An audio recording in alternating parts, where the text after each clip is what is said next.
Okey, Assalamualaikum kelas dan selamat pagi, petang dan malam. Okey. So hari ni kita akan belajar tentang analysis of variance ataupun ANOVA. Okey kelas.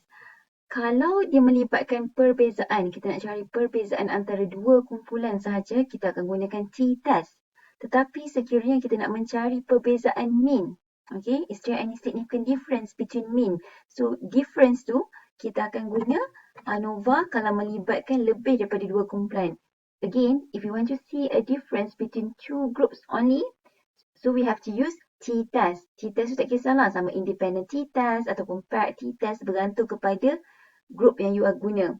Tapi sekiranya you nak cari perbezaan antara lebih daripada dua kumpulan, you akan guna ANOVA. Okay? Sebab kalau kita boleh juga buat t-test. Mula-mula kita tengok, kita juga boleh buat t-test antara, contoh kita ada 3 kumpulan. Tapi kita kena buat satu-satu lah. Mula-mula kumpulan A dengan B, lepas tu kumpulan B dengan C, kemudian kumpulan A dengan C. Tetapi benda tersebut dia akan increase type 1 error. Okay?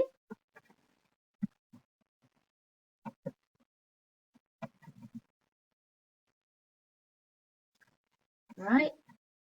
So, analysis of variation. So, apa yang berlaku pada ANOVA, dia akan tengok variation among sample means. Okay?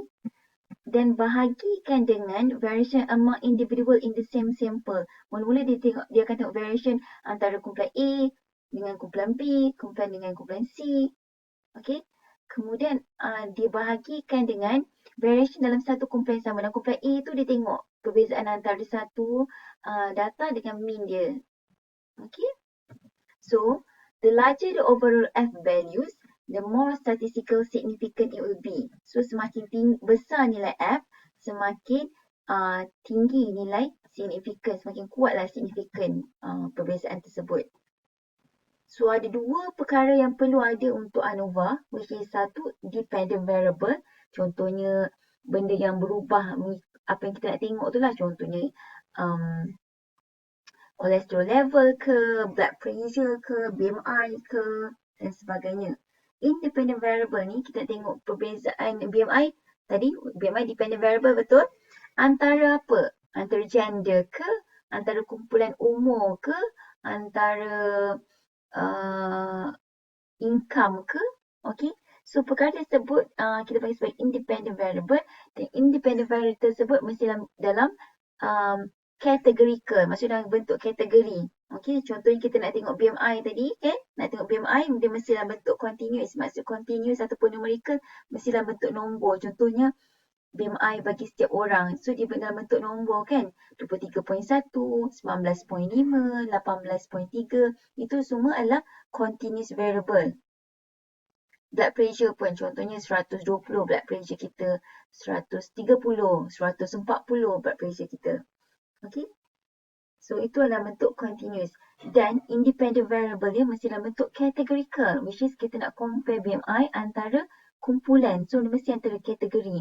So contoh nak compare BMI antara gender, nak compare BMI antara kumpulan umur muda, tak muda sangat, tua. Okay. So dia mesti dalam bentuk kategori. So sebab kita nak compare antara satu independent variable sahaja, so itu kita panggil sebagai one way. Because there's only one factor. Okay, ANOVA ni contohnya kita nak tengok glucose level. Glucose level 7 miligram ke, okay, 8 ke dia punya blood glucose dia. Okay, antara Malay, Chinese, Indian. Okay. So kemudian kita boleh juga tengok ANOVA bila kita buat experimental ataupun randomized trial kat sini. Kita tengok bila kita bagi drug A dekat pada satu kumpulan, kita bagi drug B dekat kumpulan kedua, kita bagi placebo kat kumpulan ketiga. Ada tak perbezaan antara setiap kumpulan in terms of dia punya peak expiratory flow rate dia, PEFR ni, amount asthmatic. Bagi drug A semakin tinggi ke dia punya peak, bagi drug B rendah ke, placebo tak ada apa-apa kesan ke contohnya. Okay. So, kita punya hypothesis statement akan jadi macam ni. H0 kita kata there is no difference in mean. So, mu1 sama dengan mu2 sama dengan mu3 sebab tak ada perbezaan. Kita kata drug A pun sama kesan dia terhadap PFR, drug B pun sama, drug 3 pun sama. So, dia sama je. There's no significant difference. Tapi kalau kita kata HA kita, at least one drug has a difference in mean from at least another drug. Okay, so dia tak sama. So, ni assumption untuk buat ANOVA test. Sekiranya kita nak buat ANOVA test, kelima assumption ni kena dipatuhi. Kalau tak, kita tak boleh run ANOVA. So, pertama mestilah dependent variables tadi dalam bentuk numerical, dalam bentuk nombor. Okay. Contohnya BMI tadi, PFR rates ni pun kena dalam bentuk nombor. Apa lagi? Blood pressure, blood glucose, semua dependent variables mesti dalam bentuk numerical. Ataupun kita nak tengok perbezaan antara lelaki dan perempuan bagi markah final exam. Jadi markah final exam tu adalah dependent. Jadi dia mesti dalam bentuk nombor. Dia tak boleh dalam bentuk kategori. Markah exam final A ke B ke C ke D tu bukan bentuk numerical. Kita kena bagi nombor. Maka exam dia dalam 100 ada yang dapat 80, ada yang dapat 70, ada yang dapat 60. Yang tu kita boleh jadikan sebagai dependent variables numerical, which is dia fulfill one way ANOVA test ni.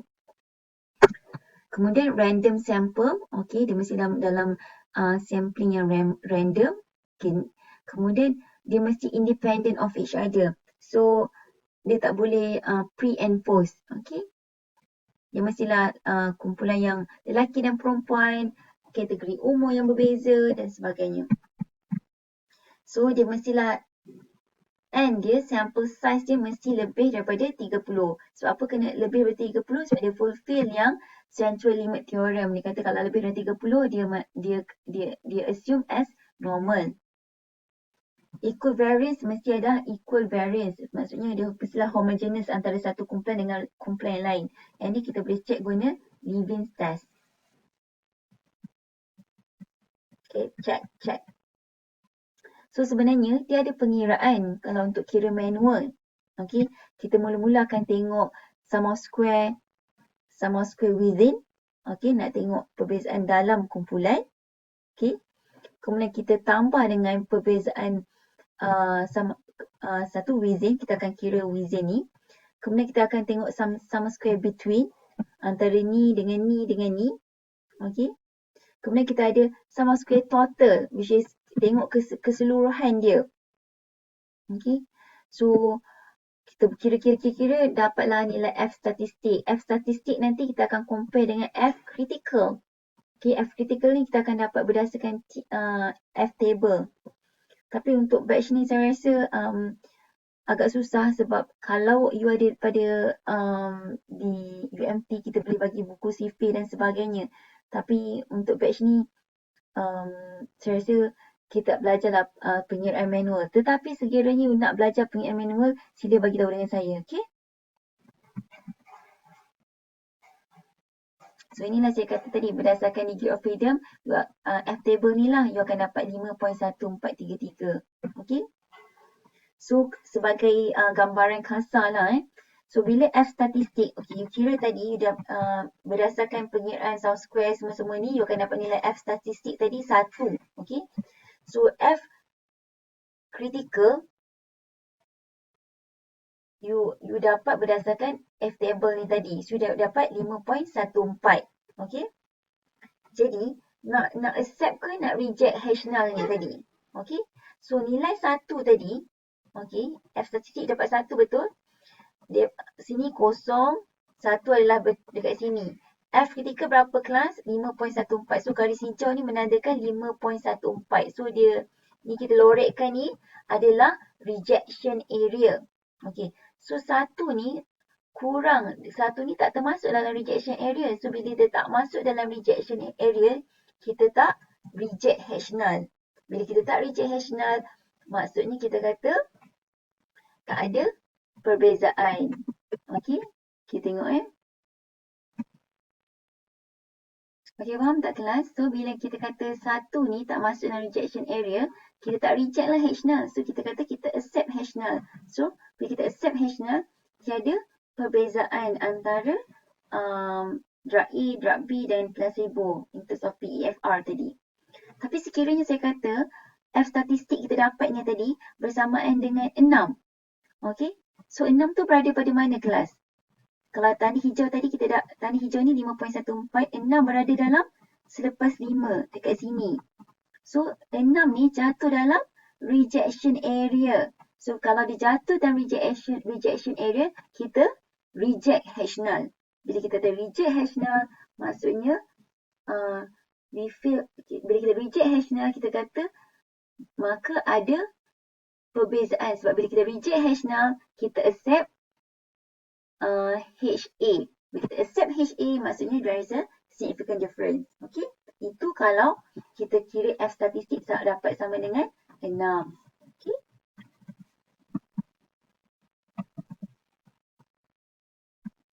Ini bila kita guna one way, bila kita guna SPSS. Compare means, masukkan one way ANOVA.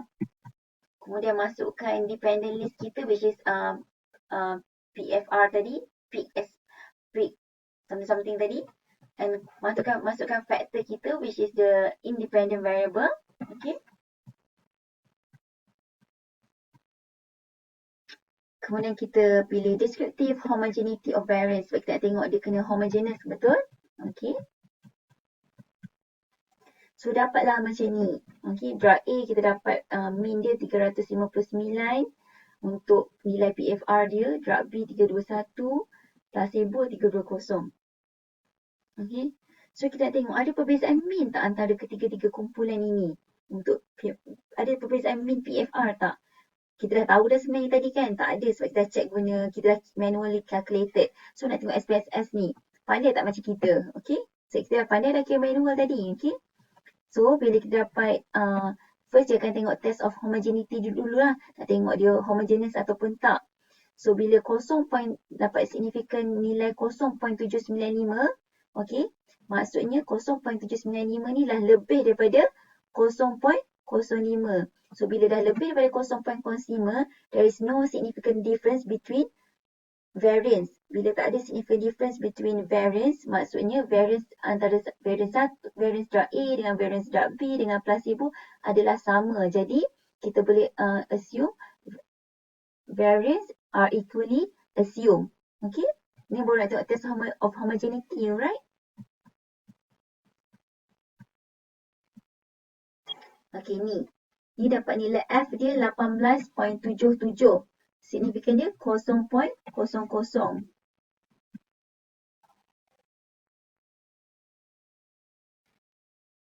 So, bila P less than 0.05, kita kata kita fail to reject H0. Kita accept HA. So, there is a significant difference between mean for the PFR tadi. Okay. Cuma sekarang kita nak tahu sebab ada 3 kumpulan, tak tahu yang mana yang memberikan perbezaan tersebut. Adakah drug A adakah drug A yang berbeza? Adakah drug A dengan drug B yang berbeza? Ataupun drug A dengan placebo yang berbeza? Ataupun drug A dengan placebo yang berbeza? Ataupun drug B dengan placebo yang berbeza? Okay. So nak tahu yang mana satu ni. Jadi yang kita kena buat adalah menggunakan post hoc analysis.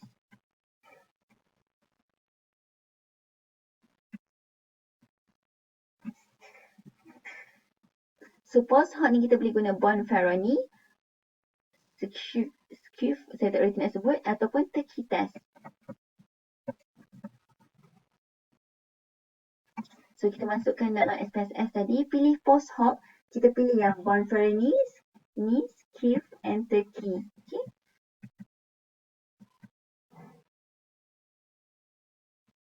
So, kira tak homogeneous, kita still boleh run tapi kita pilih Dinette C.